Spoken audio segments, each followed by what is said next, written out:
Missile defence systems, drones, submarines, fighter jet, military transport aircraft, helicopters, missiles, tanks, यहाँ तक कि artillery guns, ये जितने भी बड़े बड़े डिफेंस सिस्टम्स होते हैं, बड़े बड़े हथियार होते हैं, इनके अंदर 150 या फिर 400-500 नहीं बल्कि हजारों छोटे छोटे कंपोनेंट्स फिट किए जाते हैं।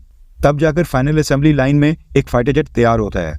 मैं तो खैर वैसे कोई एरोनॉटिकल इंजीनियर नहीं हूँ, लेकिन गूगल से पता चला कि एक फाइटर जेट के अंदर अप टू 3 लाख छोटे और बड़े इंडिविजुअल कंपोनेंट्स हो सकते हैं। 3 लाख, ये वाकई में बड़ा नंबर है।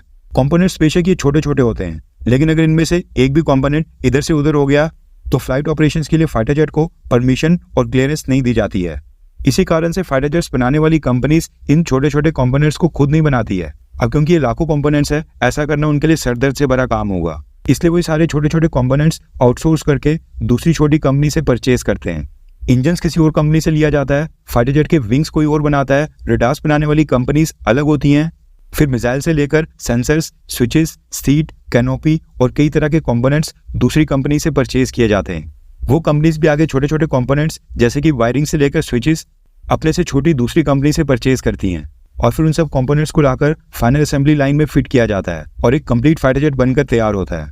उसके बाद फिर उस फाइटर जेट की टेस्टिंग करके ये सुनिश्चित किया जाता है कि सारे कंपोनेंट्स अच्छे से फिट हो जाएं और फिर क्लियरेंस मिलने के बाद ही एक फाइटर जेट इंडियन एयरफोर्स को ट्रांसफर किया जाता है। ये same protocols fighter jet manufacture करने वाली दुनिया की सभी कंपनीज फॉलो करती हैं, जिनमें भारत की हिंदुस्तान एरोनॉटिक्स लिमिटेड भी शामिल है, जो कि इस समय इंडियन एयरफोर्स के लिए तेजस फाइटर जेट्स मैन्युफैक्चर कर रही है। ये सारी चीजें आज हम इसलिए डिस्कस कर रहे हैं क्योंकि तेजस का जो नेक्स्ट वेरिएंट है तेजस मार्क 1 ने, उसको लेकर एक बड़ी न्यूज आ रही है। पहले तो तेजस मार्क 1 ने इस कारण से डिले हुआ क्योंकि अमेरिका ने हमें इंजन ही नहीं दिए थे, लेकिन अब न्यूज निकल कर आ रही है कि अमेरिका के अलावा एक और देश है जिसके कारण से तेजस मार्क 1 ने फाइटर जेट की डेवलपमेंट में डिले आ रहा है, और वो देश है डेनमार्क। डेनमार्क एक यूरोपियन देश है जो कि नाटो का भी मेंबर है।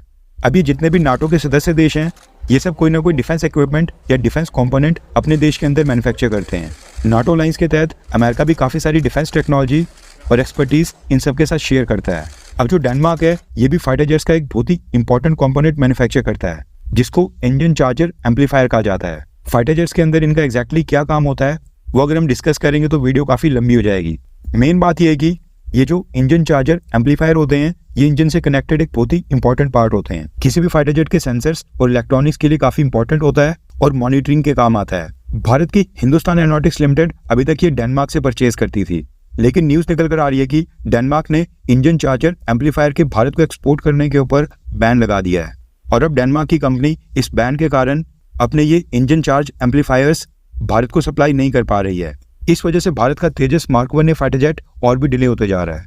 इस बीच भारत सरकार ने डेनमार्क में इंडियन एम्बेसी की मदद से डेनमार्क की सरकार को कांटेक्ट किया है और ये बैन हटाकर भारत को इनकी एक्सपोर्ट क्लियरेंस देने के लिए कहा है। भारत तो खैर डिप्लोमेटिक प्रेशर डालने की कोशिश कर रहा है, लेकिन अब देखना होगा कि डेनमार्क की सरकार क्या फैसला करती है। इसके साथ ही न्यूज निकल कर आ रही है कि तेजस मार्क 1 ने बनाने वाली हिंदुस्तान एरोनॉटिक्स लिमिटेड ने इन इंजन चार्ज एम्पलीफायर्स को भारत के अंदर ही डेवलप करने के लिए एक लोकल कंपनी को कॉन्टैक्ट किया है। उस कंपनी का क्या नाम है वो अब तक पब्लिक डोमेन में नहीं आया है। हिंदुस्तान एरोनॉटिक्स लिमिटेड ने कहा है कि वो पूरी तरह से कॉन्फिडेंट है कि हम बहुत ही जल्द खुद का इंजन चार्जर एम्पलीफायर डेवलप कर लेंगे। आई होप कि भारत को इसमें सफलता मिले, वरना ये वेस्टर्न देश इसी तरह से छोटे छोटे कंपोनेंट्स के लिए भारत को ब्लैकमेल करते रहेंगे। जब इनका मन करेगा ये रोक लगा लेंगे, जब इनका मन करेगा हटा देंगे, जो कि स्ट्रेटेजिक तौर के ऊपर भारत के लिए बिल्कुल भी सही नहीं है।